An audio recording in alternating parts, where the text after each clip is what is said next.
Chapter 17 Dr. Seward's Diary, continued. When we arrived at the Berkeley Hotel, Van Helsing found a telegram waiting for him. "I'm coming up by train. Jonathan at Whitby. Important news. Mina Harker." The professor was delighted. "Ah, that wonderful Madam Mina," he said, "pearl among women. She arrive, but I cannot stay. She must go to your house, friend John. You must meet her at the station. Telegraph her en route, so that she may be prepared." When the wire was dispatched, he had a cup of tea. Over it he told me of a diary kept by Jonathan Harker when abroad, and gave me a typewritten copy of it, as also of Mrs. Harker's diary at Whitby. "Take these," he said, "and study them well. When I have returned you will be master of all the facts, and we can then better enter on our inquisition. Keep them safe, for there is in them much of treasure. You will need all your faith, even you who have had such an experience as that of today. What is here told," he laid his hand heavily and gravely on the packet of papers as he spoke, "may be the beginning of the end to you and me and many another, or it may sound the knell of the UN dead who walk the earth. Read all, I pray you, with the open mind, and if you can add in any way to the story here told, do so, for it is all important. You have kept diary of all these so strange things, is it not so?" "Yes." "Then we shall go through all these together when we meet." He then made ready for his departure, and shortly after drove off to Liverpool Street. I took my way to Paddington, where I arrived about 15 minutes before the train came in.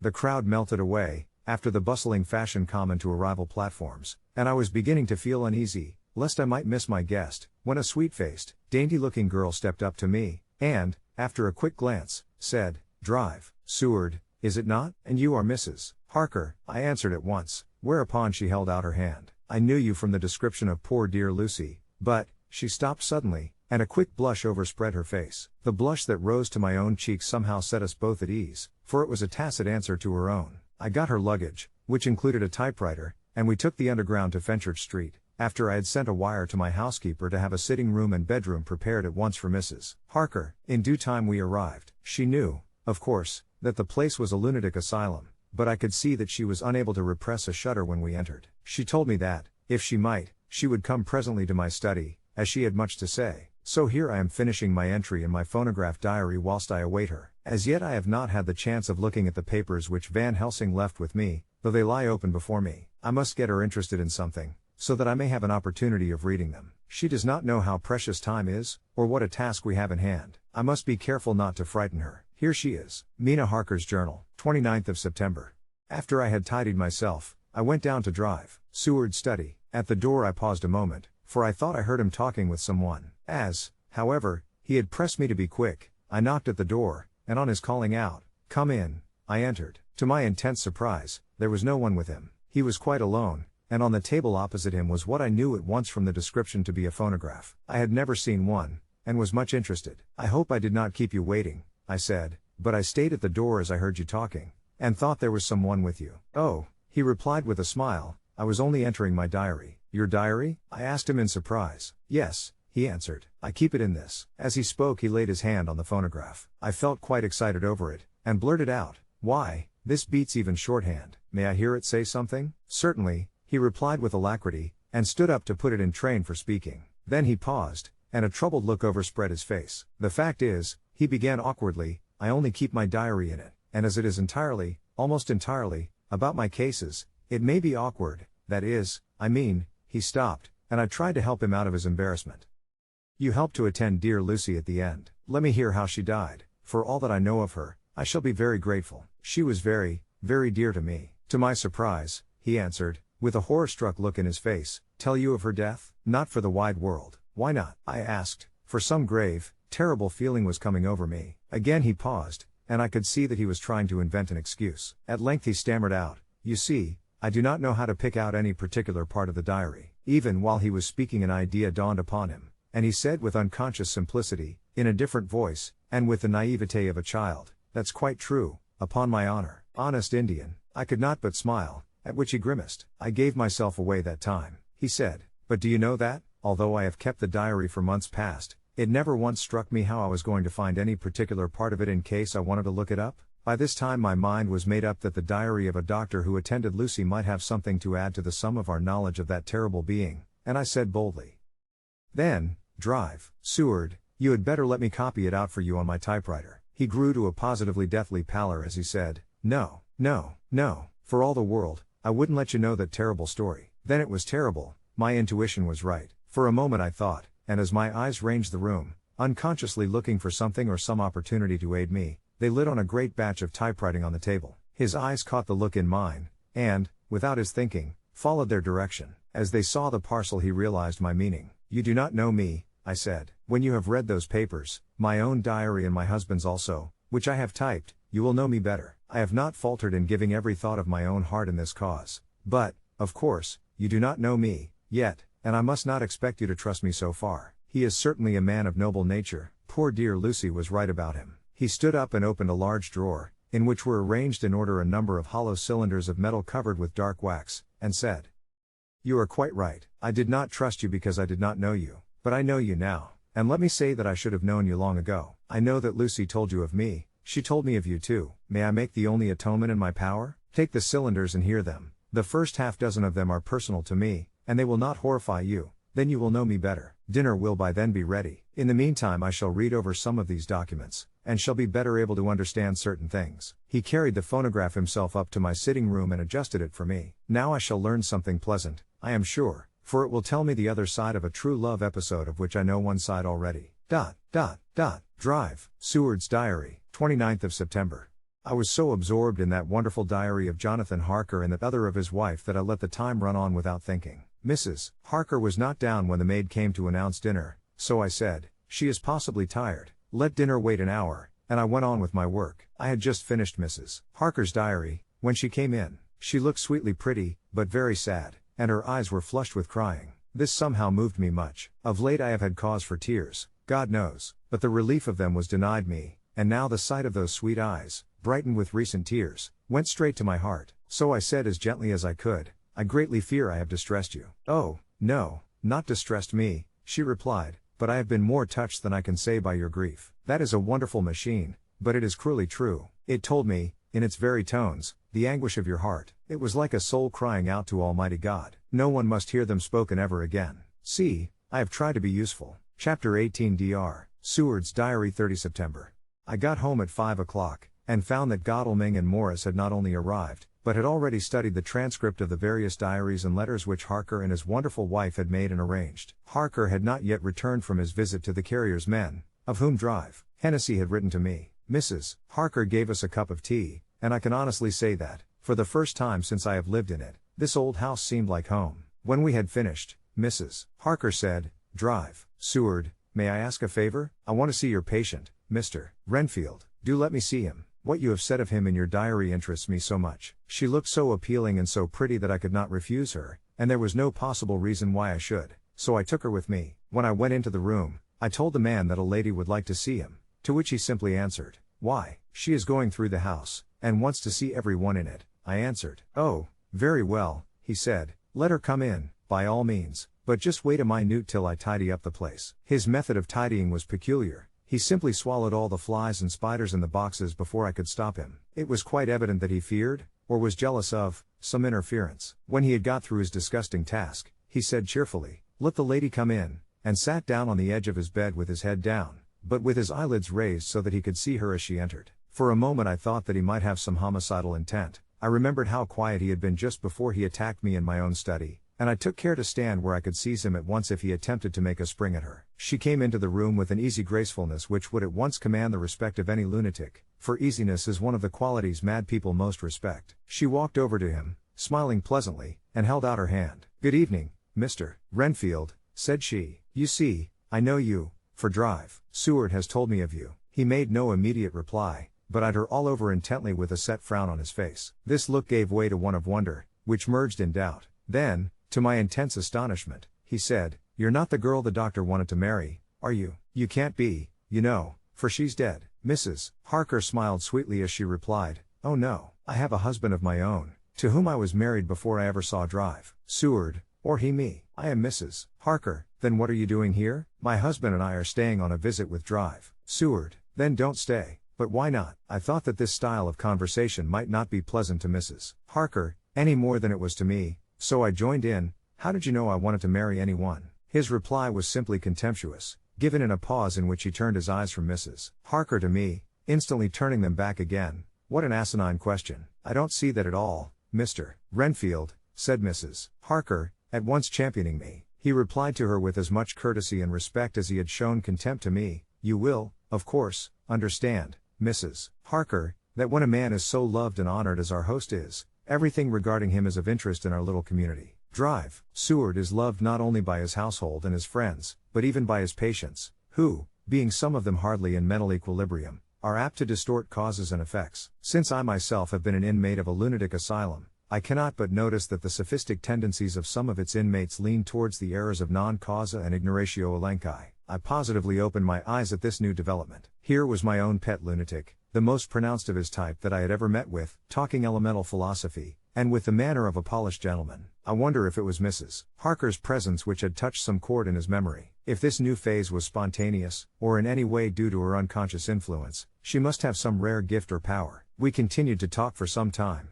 and, seeing that he was seemingly quite reasonable, she ventured, looking at me questioningly as she began, to lead him to his favorite topic. I was again astonished, for he addressed himself to the question with the impartiality of the completest sanity. He even took himself as an example when he mentioned certain things. Why, I myself am an instance of a man who had a strange belief. Indeed, it was no wonder that my friends were alarmed, and insisted on my being put under control. I used to fancy that life was a positive and perpetual entity, and that by consuming a multitude of live things, no matter how low in the scale of creation, one might indefinitely prolong life. At times I held the belief so strongly that I actually tried to take human life. The doctor here will bear me out that on one occasion I tried to kill him for the purpose of strengthening my vital powers by the assimilation with my own body of his life through the medium of his blood, relying, of course, upon the scriptural phrase, "For the blood is the life," though, indeed, the vendor of a certain nostrum has vulgarized the truism to the very point of contempt. Isn't that true, doctor? I nodded assent, for I was so amazed that I hardly knew what to either think or say.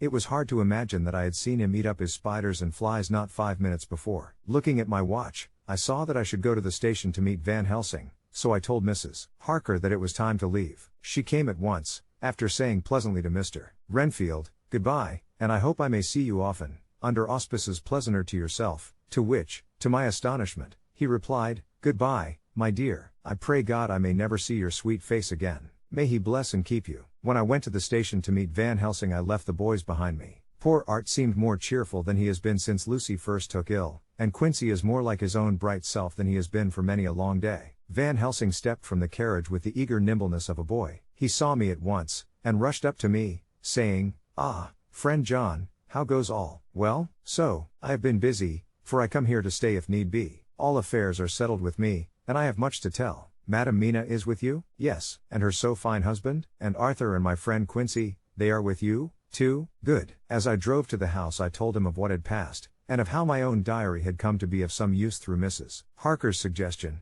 at which the professor interrupted me. "Ah, that wonderful Madam Mina, she has man's brain, a brain that a man should have were he much gifted, and a woman's heart. The good God fashioned her for a purpose, believe me, when he made that so good combination. Friend John, up to now fortune has made that woman of help to us. After tonight she must not have to do with this so terrible affair. It is not good that she run a risk so great. We men are determined, nay, are we not pledged? To destroy this monster, but it is no part for a woman. Even if she be not harmed, her heart may fail her in so much and so many horrors, and hereafter she may suffer, both in waking, from her nerves, and in sleep, from her dreams. And, besides, she is young woman and not so long married. There may be other things to think of some time, if not now. You tell me she has wrote all, then she must consult with us. But tomorrow she say goodbye to this work, and we go alone." I agreed heartily with him, and then I told him what we had found in his absence, that the house which Dracula had bought was the very next one to my own. He was amazed, and a great concern seemed to come on him. "Oh, that we had known it before," he said, "for then we might have reached him in time to save poor Lucy. However, the milk that is spilt cries not out afterwards, as you say. We shall not think of that, but go on our way to the end." Then he fell into a silence that lasted till we entered my own gateway. Before we went to prepare for dinner he said to Mrs. Harker, "I am told, Madam Mina, by my friend John that you and your husband have put up in exact order all things that have been, up to this moment." "Not up to this moment,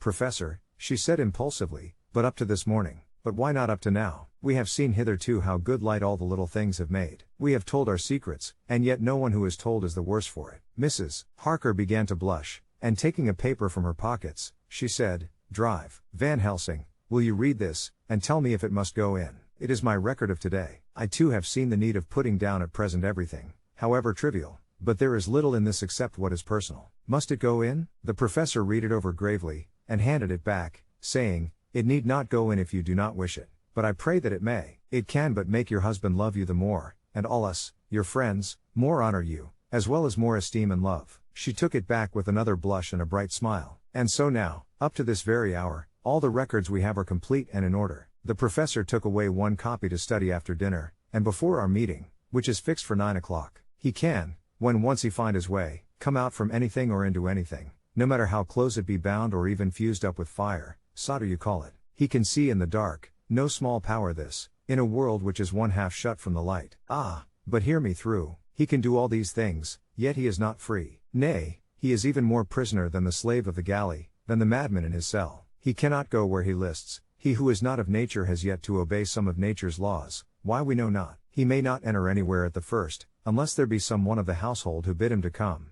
though afterwards he can come as he please. His power ceases, as does that of all evil things, at the coming of the day. Only at certain times can he have limited freedom. If he be not at the place whither he is bound, he can only change himself at noon or at exact sunrise or sunset. These things are we told, and in this record of ours we have proof by inference. Thus, whereas he can do as he will within his limit, when he have his earth home, his coffin home, his hell home, the place unhallowed, as we saw when he went to the grave of the suicide at Whitby, still at other time he can only change when the time come. It is said, too, that he can only pass running water at the slack or the flood of the tide. Then there are things which so afflict him that he has no power, as the garlic that we know of, and as for things sacred, as this symbol, my crucifix, that was amongst us even now when we resolve, to them he is nothing, but in their presence he take his place far off and silent with respect. There are others, too, which I shall tell you of, lest in our seeking we may need them. The branch of wild rose on his coffin keep him that he move not from it. A sacred bullet fired into the coffin kill him so that he be true dead,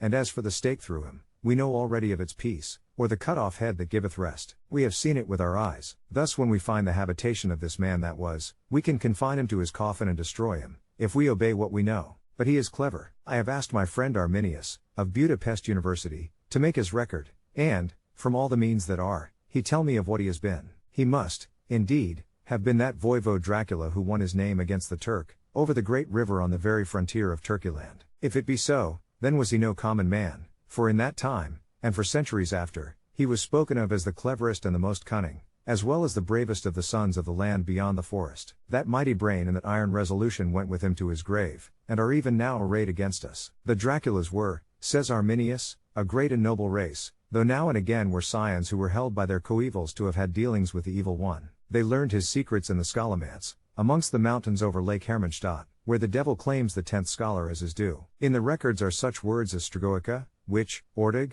and Pokol, Satan and hell, and in one manuscript this very Dracula is spoken of as Wampire, which we all understand too well. There have been from the loins of this very one great men and good women, and their graves make sacred the earth where alone this foulness can dwell, for it is not the least of its terrors that this evil thing is rooted deep in all good. In soil barren of holy memories it cannot rest. Whilst they were talking Mr. Morris was looking steadily at the window, and he now got up quietly, and went out of the room. There was a little pause, and then the professor went on, "And now we must settle what we do. We have here much data, and we must proceed to lay out our campaign. We know from the inquiry of Jonathan that from the castle to Whitby came 50 boxes of earth, all of which were delivered at Carfax. We also know that at least some of these boxes have been removed. It seems to me that our first step should be to ascertain whether all the rest remain in the house beyond that wall where we look today, or whether any more have been removed. If the latter, we must trace." Here we were interrupted in a very startling way. Outside the house came the sound of a pistol shot. The glass of the window was shattered with a bullet, which, ricocheting from the top of the embrasure, struck the far wall of the room. I am afraid I am at heart a coward,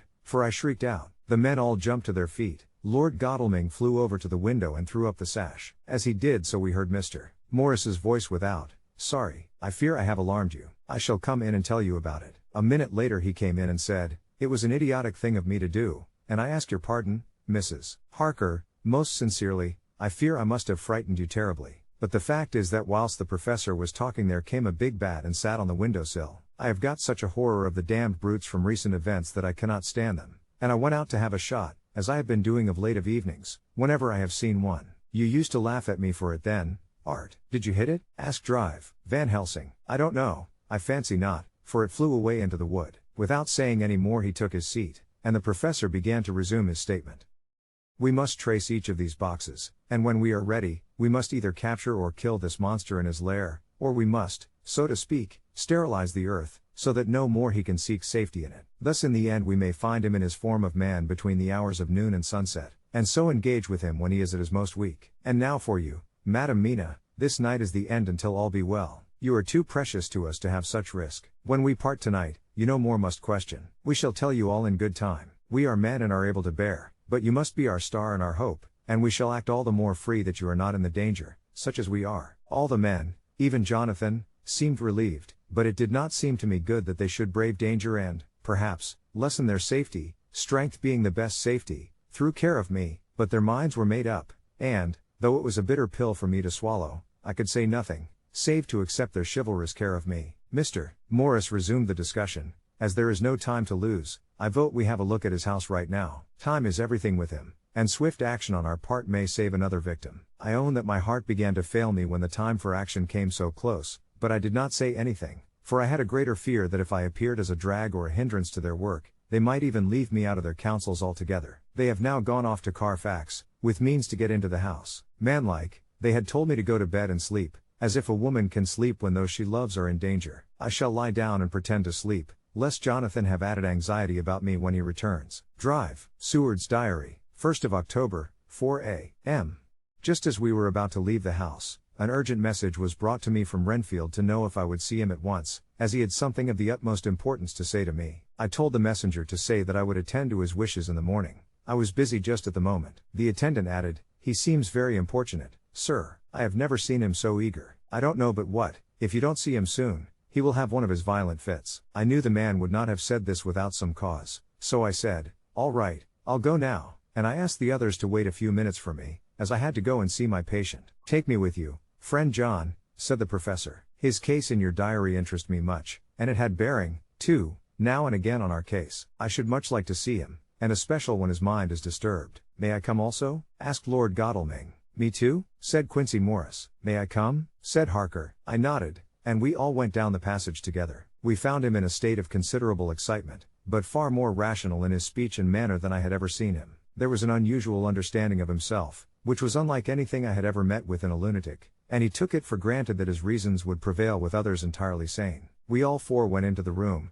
but none of the others at first said anything. His request was that I would at once release him from the asylum and send him home. This he backed up with arguments regarding his complete recovery, and adduced his own existing sanity. "I appeal to your friends," he said. "They will, perhaps, not mind sitting in judgment on my case. Either way, you have not introduced me." I was so much astonished, that the oddness of introducing a madman in an asylum did not strike me at the moment, and, besides, there was a certain dignity in the man's manner, so much of the habit of equality, that I at once made the introduction. Lord Godalming, Professor Van Helsing, Mr. Quincy Morris, of Texas, Mr. Renfield. He shook hands with each of them, saying in turn, "Lord Godalming, I had the honor of seconding your father at the Wyndham. I grieve to know, by your holding the title, that he is no more. He was a man loved and honored by all who knew him, and in his youth was, I have heard, the inventor of a burnt rum punch, much patronized on Derby night. Mr. Morris, you should be proud of your great state. Its reception into the Union was a precedent which may have far-reaching effects hereafter, when the pole in the tropics may hold alliance to the stars and stripes. The power of treaty may yet prove a vast engine of enlargement, when the Monroe Doctrine takes its true place as a political fable. What shall any man say of his pleasure at meeting Van Helsing? Sir, I make no apology for dropping all forms of conventional prefix. When an individual has revolutionized therapeutics by his discovery of the continuous evolution of brain matter, conventional forms are unfitting, since they would seem to limit him to one of a class. You, gentlemen, who by nationality, by heredity, or by the possession of natural gifts, are fitted to hold your respective places in the moving world, I take to witness that I am as sane as at least the majority of men who are in full possession of their liberties, and I am sure that you, Drive, Seward, humanitarian and medico-jurist as well as scientist, will deem it a moral duty to deal with me as one to be considered as under exceptional circumstances. He made this last appeal with a courtly air of conviction which was not without its own charm. I think we were all staggered. For my own part, I was under the conviction, despite my knowledge of the man's character and history, that his reason had been restored, and I felt under a strong impulse to tell him that I was satisfied as to his sanity, and would see about the necessary formalities for his release in the morning. I thought it better to wait, however, before making so grave a statement, for of old I knew the sudden changes to which this particular patient was liable. So I contented myself with making a general statement that he appeared to be improving very rapidly, that I would have a longer chat with him in the morning, and would then see what I could do in the direction of meeting his wishes. This did not at all satisfy him, for he said quickly, "But I fear, Seward, that you hardly apprehend my wish. I desire to go at once, here, now, this very hour, this very moment, if I may. Time presses, and in our implied agreement with the old scytheman it is of the essence of the contract. I am sure it is only necessary to put before so admirable a practitioner as Seward so simple, yet so momentous a wish, to ensure its fulfillment." He looked at me keenly, and seeing the negative in my face, turned to the others, and scrutinized them closely. Not meeting any sufficient response, he went on, "Is it possible that I have erred in my supposition?" "You have," I said frankly, but at the same time, as I felt, brutally. There was a considerable pause, and then he said slowly, "Then I suppose I must only shift my ground of request." Chapter 19 Jonathan Harker's Journal 1 October, 5 a.m. I went with the party to the search with an easy mind, for I think I never saw Mina so absolutely strong and well. I am so glad that she consented to hold back and let us men do the work. Somehow, it was a dread to me that she was in this fearful business at all, but now that her work is done, and that it is due to her energy and brains and foresight that the whole story is put together in such a way that every point tells, she may well feel that her part is finished, and that she can henceforth leave the rest to us. We were, I think, all a little upset by the scene with Mr. Renfield. When we came away from his room we were silent till we got back to the study. Then Mr. Morris said to Seward, "Say, Jack, if that man wasn't attempting a bluff, he is about the sanest lunatic I ever saw. I'm not sure, but I believe that he had some serious purpose, and if he had, it was pretty rough on him not to get a chance." Lord Godalming and I were silent, but Van Helsing added, "Friend John, you know more of lunatics than I do, and I'm glad of it, for I fear that if it had been to me to decide I would before that last hysterical outburst have given him free. But we live and learn, and in our present task we must take no chance, as my friend Quincy would say, all is best as they are."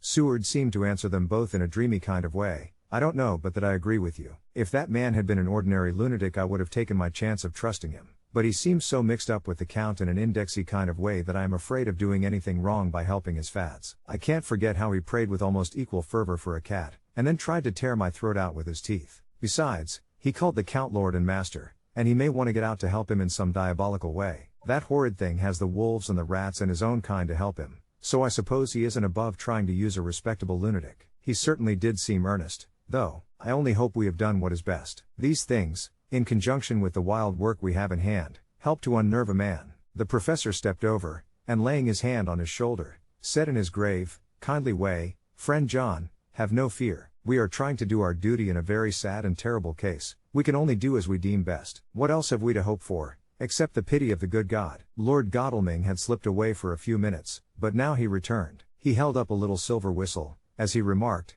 "That old place may be full of rats, and if so, I've got an antidote on call." Having passed the wall, we took our way to the house, taking care to keep in the shadows of the trees on the lawn when the moonlight shone out. When we got to the porch the professor opened his bag and took out a lot of things, which he laid on the step, sorting them into 4 little groups, evidently one for each. Then he spoke, "My friends, we are going into a terrible danger, and we need arms of many kinds. Our enemy is not merely spiritual. Remember that he has the strength of 20 men, and that, though our necks or our windpipes are of the common kind, and therefore breakable or crushable, his are not amenable to mere strength. A stronger man, or a body of men more strong in all than him, can at certain times hold him, but they cannot hurt him as we can be hurt by him. We must, therefore, guard ourselves from his touch. Keep this near your heart." As he spoke he lifted a little silver crucifix and held it out to me, I being nearest to him. "Put these flowers round your neck here." He handed to me a wreath of withered garlic blossoms. "For other enemies more mundane, this revolver and this knife, and for 8 in all, these so small electric lamps, which you can fasten to your breast, and for all, and above all at the last, this, which we must not desecrate needless." This was a portion of sacred wafer, which he put in an envelope and handed to me. Each of the others was similarly equipped. "Now," he said, "Friend John, where are the skeleton keys? If so that we can open the door, we need not break house by the window, as before at Miss Lucy's."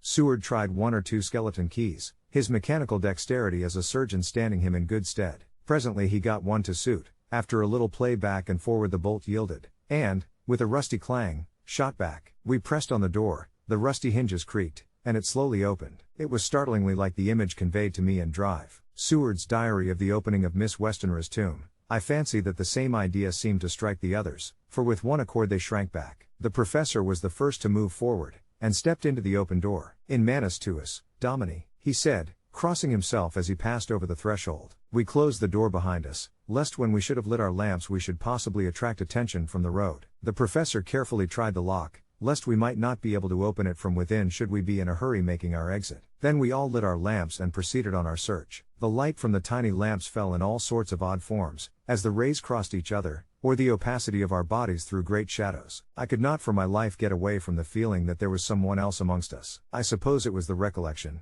so powerfully brought home to me by the grim surroundings, of that terrible experience in Transylvania. I think the feeling was common to us all, for I noticed that the others kept looking over their shoulders at every sound and every new shadow, just as I felt myself doing. The whole place was thick with dust. The floor was seemingly inches deep, except where there were recent footsteps, in which on holding down my lamp I could see marks of hobnails where the dust was cracked. The walls were fluffy and heavy with dust, and in the corners were masses of spiders' webs, whereon the dust had gathered till they looked like old tattered rags as the weight had torn them partly down. On a table in the hall was a great bunch of keys, with a time-yellowed label on each. They had been used several times, for on the table were several similar rents in the blanket of dust, similar to that exposed when the professor lifted them. He turned to me and said, "You know this place, Jonathan. You have copied maps of it, and you know it at least more than we do. Which is the way to the chapel?" I had an idea of its direction, though on my former visit I had not been able to get admission to it, so I led the way, and after a few wrong turnings found myself opposite a low, arched oaken door, ribbed with iron bands. "This is the spot," said the professor as he turned his lamp on a small map of the house, copied from the file of my original correspondence regarding the purchase. With a little trouble we found the key on the bunch and opened the door. We were prepared for some unpleasantness, for as we were opening the door a faint, malodorous air seemed to exhale through the gaps, but none of us ever expected such an odor as we encountered. None of the others had met the Count at all at close quarters, and when I had seen him he was either in the fasting stage of his existence in his rooms or, when he was gloated with fresh blood,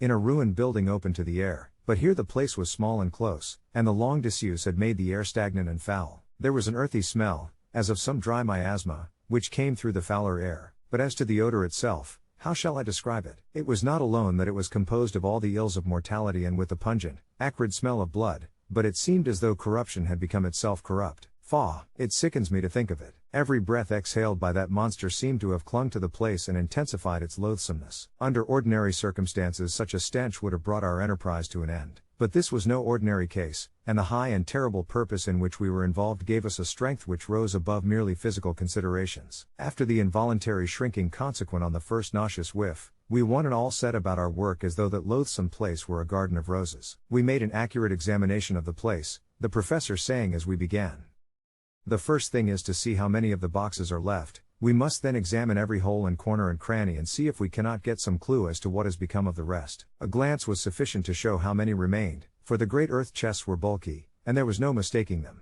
There were only 29 left out of the 50. Once I got a fright, for, seeing Lord Godalming suddenly turn and look out of the vaulted door into the dark passage beyond, I looked too, and for an instant my heart stood still. Somewhere, looking out from the shadow, I seemed to see the high lights of the Count's evil face, the ridge of the nose, the red eyes, the red lips, the awful pallor. It was only for a moment, for, as Lord Godalming said, I thought I saw a face, but it was only the shadows, and resumed his inquiry. I turned my lamp in the direction, and stepped into the passage. There was no sign of any one, and as there were no corners, no doors, no aperture of any kind, but only the solid walls of the passage, there could be no hiding place even for him. I took it that fear had helped imagination, and said nothing. A few minutes later I saw Morris step suddenly back from a corner, which he was examining. We all followed his movements with our eyes, for undoubtedly some nervousness was growing on us, and we saw a whole mass of phosphorescence, which twinkled like stars. We all instinctively drew back. The whole place was becoming alive with rats. For a moment or two we stood appalled,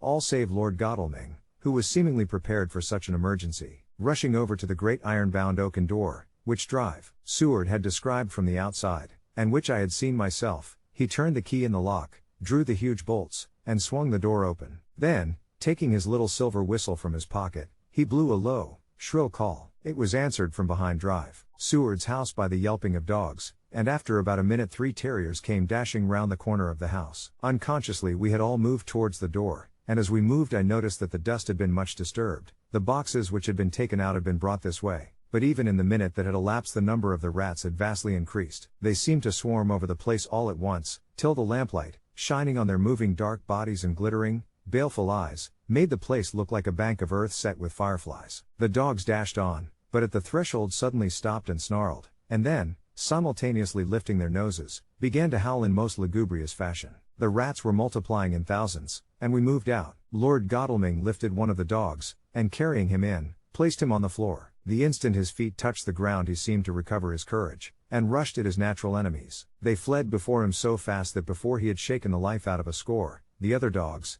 who had by now been lifted in the same manner, had but small prey ere the whole mass had vanished. With their going it seemed as if some evil presence had departed, for the dogs frisked about and barked merrily as they made sudden darts at their prostrate foes, and turned them over and tossed them in the air with vicious shakes. We all seemed to find our spirits rise. Whether it was the purifying of the deadly atmosphere by the opening of the chapel door, or the relief which we experienced by finding ourselves in the open, I know not, but most certainly the shadow of dread seemed to slip from us like a robe, and the occasion of our coming lost something of its grim significance, though we did not slacken a whit in our resolution. We closed the outer door and barred and locked it, and bringing the dogs with us, began our search of the house. We found nothing throughout except dust in extraordinary proportions, and all untouched save for my own footsteps when I had made my first visit. Never once did the dogs exhibit any symptom of uneasiness, and even when we returned to the chapel they frisked about as though they had been rabbit hunting in a summer wood. The morning was quickening in the east when we emerged from the front drive. Van Helsing had taken the key of the hall door from the bunch, and locked the door in orthodox fashion,